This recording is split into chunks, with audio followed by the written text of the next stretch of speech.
Hello guys, welcome back to Hoopspective. Today we've got to talk about what we just witnessed because that game was an absolute massacre. There's really no other way to describe it. From the opening minutes all the way until the final whistle, it felt like one team was completely in control of everything that was happening on the court. And if we're being completely honest here, the best player on the floor tonight was Caitlin Clark. No debate. No hesitation. It was her game from the moment she stepped on that floor. Now, I'm going to be honest with you all because coming into this game, I had a certain expectation about how things were going to play out. I thought we were going to see a lot of passing from Caitlin Clark. I expected her to step into that classic facilitator role, moving the ball, getting everyone involved, running the offense, and letting the veterans handle most of the scoring. And yes, she absolutely did plenty of that tonight. The passing was there, the court vision was there, and the playmaking was elite, just like we've come to expect from her. But what I didn't expect was for her to be the conductor of the entire orchestra. There's a huge difference between being a facilitator and being the player who controls the entire tempo of the game. And tonight, that's exactly what Caitlin Clark did. When she was on the floor, the entire rhythm of the game changed. Everything sped up. The pace picked up. The offense became more aggressive, more fluid, and honestly far more dangerous. You could literally see it happening in real time. Whenever Caitlin Clark stepped on the floor, the message was clear: push the tempo, push the tempo, push the tempo. And the rest of the team understood that immediately. You saw players like Ryan Howard sprinting up the court. You saw Kelsey Plum running the wings. You saw Paige Buchers pushing ahead in transition. The moment a shot went through the net or a rebound was secured, players were already taking off down the floor because they knew something important. If you run with Caitlin Clark, there's a very good chance you're getting an easy bucket. That's the difference her presence makes. There were multiple possessions where the defense barely had time to set up before the ball was already flying down the floor. And Caitlin wasn't just throwing random passes. These were inch-perfect passes, perfectly timed and delivered right in stride so that teammates could finish without breaking momentum. Now yes, she did have 3 turnovers in the game. But let's put that into proper context. One of those turnovers came with about 10 seconds left in the game. Another happened with only 4 seconds remaining. At that point, the game was already decided, so those mistakes really didn't impact the outcome at all. In fact, one of those turnovers actually came when she attempted a full-court pass to Angel Reese that almost connected. It was definitely a risky play, but honestly it showed the level of confidence she was playing with throughout the night. She wasn't hesitant. She wasn't second-guessing herself. She was simply playing free, aggressive basketball. When you look at the numbers, the impact becomes even clearer. Caitlin Clark led the team in plus-minus. She finished second on the team in scoring, and she recorded nearly half of the team's assists. Think about that for a moment. In limited minutes, she was responsible for a huge portion of the team's offense. And this brings up an important conversation about tempo in basketball. There are moments where you don't necessarily need to play at Caitlin Clark's pace. Sometimes slowing the game down makes sense. Sometimes controlling possessions and executing half-court sets is the smarter approach. But there are also moments where her pace is exactly what a team needs.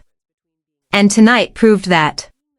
When Caitlin Clark pushes the tempo, defenses struggle to keep up. Players get open looks. Transition opportunities appear everywhere. Suddenly the offense becomes extremely difficult to stop. That's why tonight felt so different. She played just 19 minutes and finished with 17 points and 12 assists. Let that sink in for a second. 17 points and 12 assists in only 19 minutes. That is ridiculous production. When you break it down even further, it becomes even more impressive. Several of her assists led directly to 3-point shots. If you add those points together, Caitlin Clark was responsible for roughly 33 points created by herself in less than 20 minutes. That is elite efficiency. And the plus-minus statistic tells the story even better. She finished the game at plus 35. Plus 35 in just 19 minutes.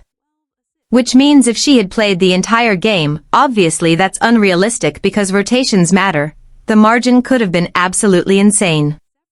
Now let's talk about some of the other performances we saw tonight.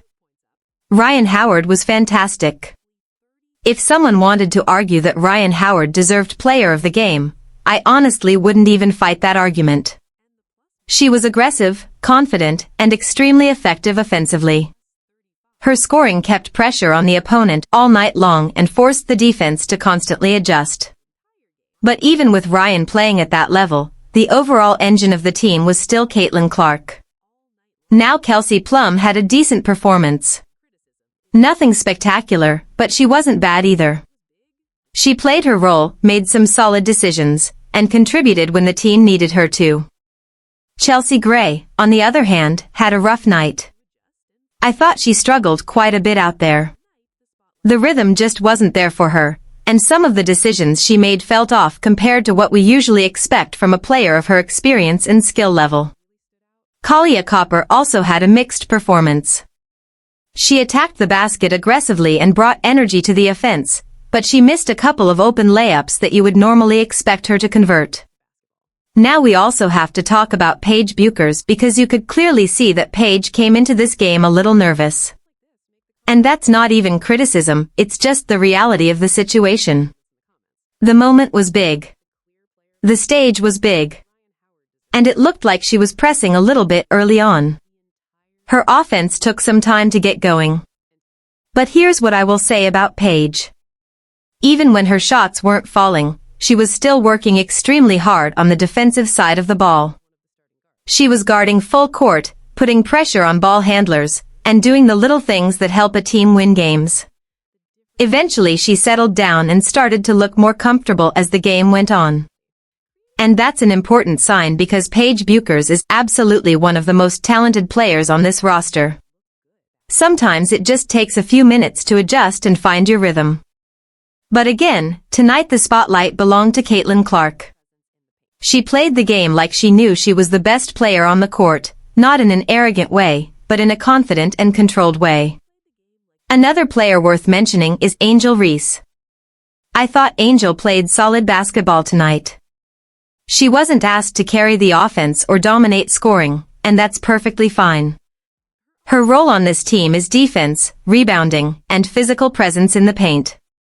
And she delivered exactly that. She grabbed boards, protected the rim, and battled defensively throughout the game. I didn't even realize she had picked up 4 fouls during the game, which just shows how active she was around the basket. For what this team needs from her, Angel Reese did her job. Daisha Fair also had a few nice moments running the floor and finishing some easy transition baskets. Those kinds of plays are exactly what this team needs when they're pushing the pace.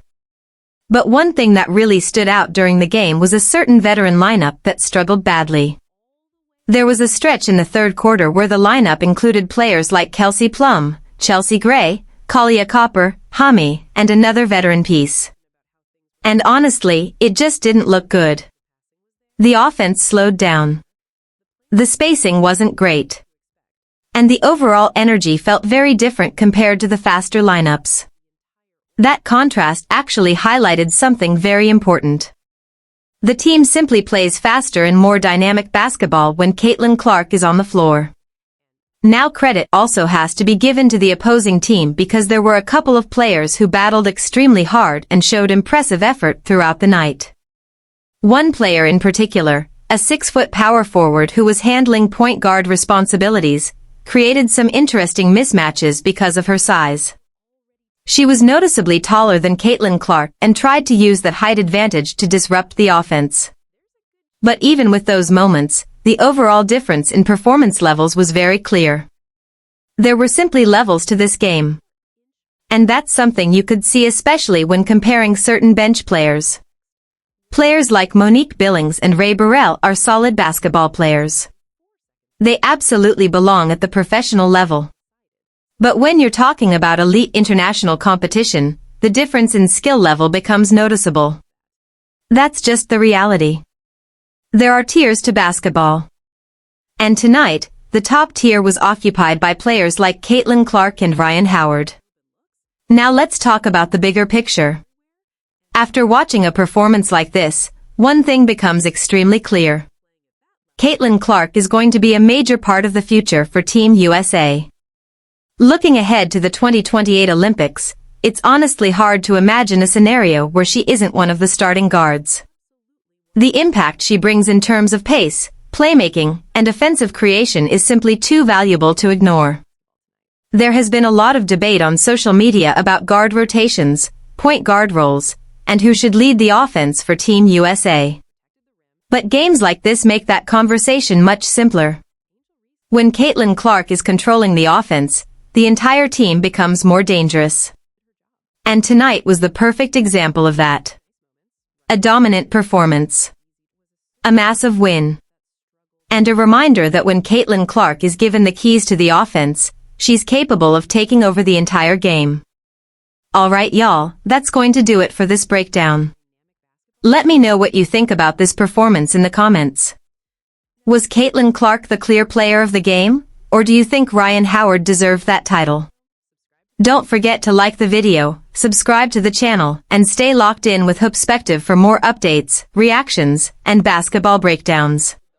Game, just not knowing how your body will feel. Were you like, when you get out of the fits early, did your legs feel better second half? What you got?